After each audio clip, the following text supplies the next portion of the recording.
नमस्कार जी। सत साहिब जी। क्या नाम है आपका? पूजा दासी। पूजा जी, आप कहाँ के रहने वाले हैं? मैं हरियाणा में बहादुरगढ़ से आई हूँ। संत रामपाल जी महाराज से आपने नाम दीक्षा कब प्राप्त की? मैंने संत रामपाल जी महाराज से नाम दीक्षा 1999 में ली। संत रामपाल जी महाराज से नाम दीक्षा लेने से पहले आप क्या भक्ति साधना करते थे? संत रामपाल जी महाराज जी से नाम दीक्षा लेने से पहले मैं सभी देवी देवताओं हिंदू धर्म में जो पूजाएं होती हैं, शिव जी और शेरावाली के सारे व्रत जो होते हैं, नवरात्रे, वो हर 6 महीने बाद वो भी रखती थी। और सिख धर्म से होने के कारण गुरुद्वारों में भी हम जाते थे। बंगला साहब गुरुद्वारे में हर हफ्ते जाते थे, हर संडे को चिलिया भी रखते थे।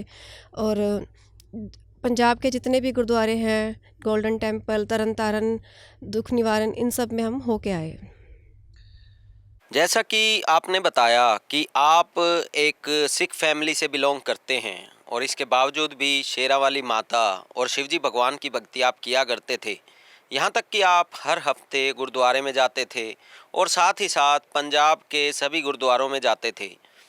तो इन सभी भक्ति साधनाओं को करते हुए आपको क्या-क्या लाभ हुए? इन सभी साधनाओं को करते हुए भी हमें कोई लाभ नहीं हो रहा था। हमारे घर में मम्मी पापा का हमेशा झगड़ा रहता था। आर्थिक स्थिति भी बहुत डाउन थी। हम सबकी पढ़ाई भी छूट चुकी थी। मुझे 7th क्लास में ही पढ़ाई छुड़वा दी गई थी। फिर मेरे नाना जी मुझे पंजाब लेके गए। उन्होंने दोबारा मेरा एडमिशन करवाया था वहाँ पे, और वहाँ से मैं 12th करके घर वापस आई तो दोबारा से मेरी पढ़ाई छूट चुकी थी। और बहुत ही ज़्यादा मेरे ऊपर तांत्रिक विद्याएँ चलने लग गई थी। मुझे भूत प्रेत की बाधा ने घेर लिया था। तो जो भक्ति साधनाएं आप कर रहे थे, उनसे आपको कोई लाभ तो नहीं हुआ, लेकिन आप भूत प्रेत की बाधा से घिर गए। तो इन समस्याओं से जब आप घिरे हुए थे, तो संत रामपाल जी महाराज की शरण में आप कैसे आए? मेरी मम्मी भी भूत प्रेत की बाधा से ग्रसित थी। वही मुझे संत रामपाल जी महाराज जी की शरण में लेकर गई, और उन्होंने मुझे बताया कि एक बहुत ही पहुँचे हुए संत हैं जहाँ से मुझे आराम हुआ है और मैं अब बिल्कुल ठीक हूँ। वो मुझे लेके गई।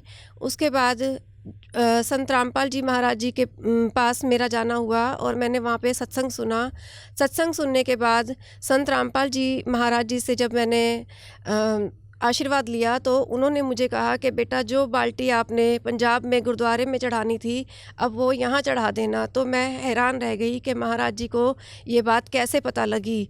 और जिस प्रॉब्लम को लेके मैं 2 साल से कोई गुरुद्वारा, मंदिर, मस्जिद नहीं छोड़ा था, मैं ठीक नहीं हो रही थी, संत रामपाल जी महाराज जी के हाथ रखते ही मेरी वो प्रॉब्लम 1 मिनट में ठीक हो गई। तो मेरा विश्वास वहीं पे ही दृढ़ हुआ और मैंने संत रामपाल जी महाराज जी से नाम दीक्षा ली। बहन जी, जैसा कि हम संत रामपाल जी महाराज के करोड़ों शिष्यों से मिलते हैं, तो उनसे ये सुनते हैं कि संत रामपाल जी से नाम दीक्षा लेने के बाद उन्हें लाभ अवश्य मिलते हैं। तो क्या आपको भी संत रामपाल जी महाराज से नाम दीक्षा लेने के बाद कोई लाभ प्राप्त हुए? मुझे बहुत सारे लाभ प्राप्त हुए। मुझे अनमैरिड टाइम में तो भूत प्रेत की बाधा से लाभ मिला ही। शादी के बाद भी मुझे ससुराल पक्ष की तरफ से बहुत परेशान किया जाता था। मुझे खाना नहीं दिया जाता था, भूखा रखा जाता था, मारा पीटा जाता था। और मतलब तांत्रिक विद्याएँ भी मेरे ऊपर चलाई गई। मेरा 1 साल का बेटा था, उसके ऊपर भी उसको मारने के लिए बहुत सारी तांत्रिक विद्याएँ चलाई गई। संत रामपाल जी महाराज जी से नाम मैंने 2003 में दोबारा से लिया। उसके बाद मेरा बेटा, एक बार मैं छत पे खड़ी मंतर कर रही थी, 6 महीने का ही था। उसने बिल्कुल मेन तारें जो करंट की 11,000 वोल्ट की जाती हैं, वो दोनों नंगे हाथों से पकड़ ली। पीछे से मेरी जेठानी एक आई और उसने मुझे बोला कि पूजा, लड़का गया। मैंने उसको आओ देखा ना ताओ बच्चे को पकड़ा। उस जेठानी ने मुझे पकड़ा, ना मुझे कुछ हुआ, ना बच्चे को, ना मेरी जेठानी को कुछ हुआ। मैं तुरंत भाग के एसटीडी पे गई। उस टाइम संत रामपाल जी से फ़ोन पर बात हो जाती थी। मैंने उनको बताया, मैं बहुत घबरा गई थी कि आज तो मेरा बच्चा मर जाता, क्योंकि इस तरह की विद्याएँ वो डेली चला रहे थे मेरे ऊपर, कुछ ना कुछ बच्चे को मारने के लिए। ना बच्चा रात को सो पाता था, ना दूध पीता था, रोता रहता था दिन रात। उसके बाद संत रामपाल जी ने मुझे हँसते हुए कहा कि बेटा, जब करंट की नंगी तारें उसका कुछ नहीं बिगाड़ सकी, तो और कोई उसका क्या बिगाड़ेगा। आप विश्वास रखो और भक्ति करो। उसके बाद मेरा दिमाग सेंटर में आया कि भी हाँ, बात तो सही है, मेरे बेटे को कुछ भी नहीं हुआ, ना मुझे कुछ हुआ। मैं घर आई वापस, मैंने अपनी भक्ति करते हुए अपने रूटीन चालू रखी घर की, जैसे भी है काम-काज, और मैं काम करते-करते बेटे को दूध पिलाते-पिलाते भी मंतर करती रहती थी। दिन-रात मेरे मन में डर बैठा रहता था कि अब मेरा बेटा गया, अब मेरा बेटा गया। बार-बार उसके सिर फट जाते थे, 3-4 बार उसके सिर फटे, 8-8, 9-9 बार उसको टाँके आते थे, बहुत खून बह जाता था। 1 साल के बच्चे के अगर इतनी बार सिर फट जाएँ तो शायद वो पागल हो जाए या मर जाए। लेकिन आज मेरा बेटा सीए कर रहा है और दिल्ली की हंसराज कॉलेज में उसका एडमिशन हुआ है। बहादुरगढ़ के बहुत ही अच्छे स्कूलों में मेरे दोनों बच्चों का एडमिशन हुआ, जबकि हमारी आर्थिक स्थिति इतनी अच्छी भी नहीं थी। छोटी-मोटी कम पैसों में ही अच्छा गुज़ारा घर का चला, किसी का कर्जा नहीं हुआ। और जो लोग मेरे ऊपर ससुराल पक्ष की तरफ से तांत्रिक विद्याएँ चला रहे थे, उनका उनकी स्थिति डाउन चली गई, बहुत ज़्यादा डाउन गई। जो वो मेरे साथ बुरा करते थे, परमात्मा कहते हैं कि बैर करे सोई दुख पावे, उनके साथ वो सब उल्टा होता था, फिर भी वो ढीठ बनकर मानते नहीं थे, बार-बार वही सब करते रहते थे। कुछ लोग आस-पड़ोस के या रिश्तेदार भी ऐसे थे जो जिनको संत रामपाल जी की शक्ति का अंदाज़ा नहीं है, वो भी उनका सहयोग देते थे और मुझे गलत ठहराते थे कि ये किसी गलत जगह पर जाती है। घर की बहू-बेटियों को इस तरह से बार-बार नहीं जाना चाहिए संतों के आश्रम में। आजकल संतों की बाढ़ सी आ गई है, संतों के बारे में उल्ट-पुल्ट सुनने को मिलता है, पता नहीं ये बार-बार बैग लेके कहाँ जाती है। तो मुझे बहुत अकेले होकर स्ट्रगल करनी पड़ी, लेकिन मेरा ये सौभाग्य रहा कि मुझे ऐसे सच्चे संत मिले। मैं उस दुःख के भी बलिहारी जाती हूँ, जो मुझे पल-पल परमात्मा ने ऐसे दुःख में नाम रटवाया और मेरे बच्चे की भी रक्षा करी। उसके बाद उन लोगों की जब तांत्रिक विद्याएँ चलनी बंद हो गई, तो उन्होंने मेरे पति को जान से मरवाने के लिए 2-3 बार कोशिश की। एक बार तो पानीपत में किसी शादी में मेरे हस्बैंड गए थे। मुझे आंगनवाड़ी के इंटरव्यू में जाना था, तो मैं नहीं गई, उनको अकेला भेजा। उस दिन मुझे आभास हो गया था। मैं पूरी रात हमारे संत रामपाल जी एक मंत्र देते हैं, मैं उस मंत्र का जाप करती रही पूरी रात बैठकर, क्योंकि मुझे आभास था कि आज कुछ इस तरह का है, कुछ गड़बड़ है। अगले दिन मेरे पति जब घर आए तो उनके गले पर चक्कू चले हुए थे, सारे कपड़े फटे हुए थे और उनको 5-6 बंदों ने उस बस में मारने की प्लानिंग की पूरी। और जब वो बचकर घर वापस आए तो अगले दिन मुझे हमारे किसी चाचा के बेटे ने आके बताया कि भाभी जी भैया ठीक हैं। तो मैं हैरान हो गई, घर के किसी बंदे ने मुझे नहीं बताया था कि इस तरह का कोई अटैक उन पर हुआ है।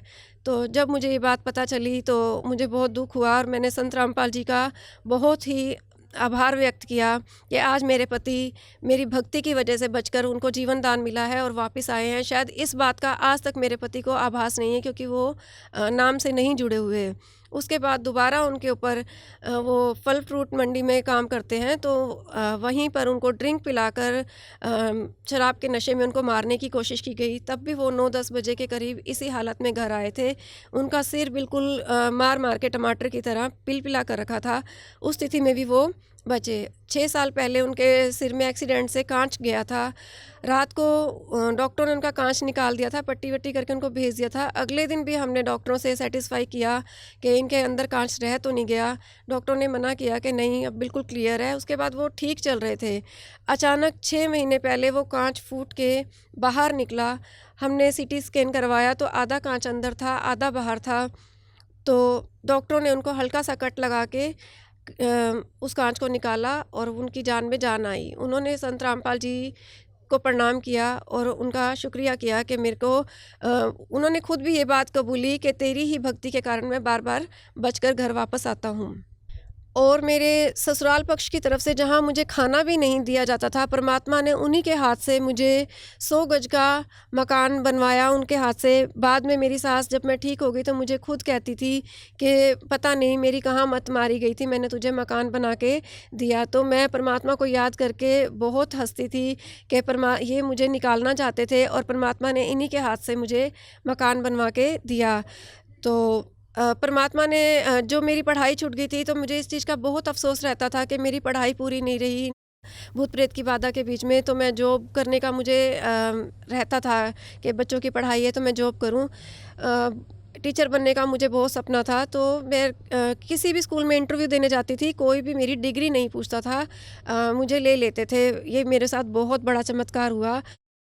मैं टीचिंग का मेरा एक सपना पूरा हुआ, मैंने 8 साल स्कूलों में भी पढ़ाया। जैसा कि आपने बताया कि संत रामपाल जी महाराज से नाम दीक्षा लेने के बाद आपको बहुत से लाभ प्राप्त हुए। संत रामपाल जी महाराज ने आपके बच्चे की जीवन रक्षा की, साथ ही साथ आपके पति की भी 2 बार जीवन रक्षा की।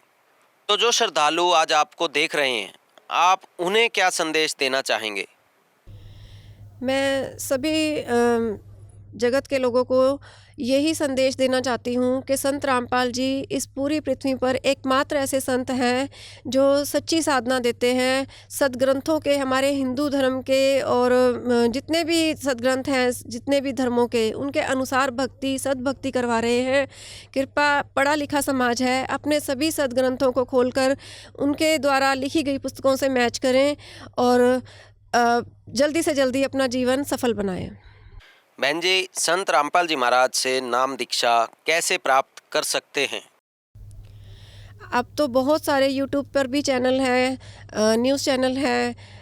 संत रामपाल जी का सत्संग आता है साधना चैनल पर, नीचे एक पट्टी आती है, उस पर जो नंबर आता है उस पर कांटेक्ट करके आप संत रामपाल जी महाराज जी से नाम दीक्षा ले सकते हैं। धन्यवाद जी। सत साहिब जी।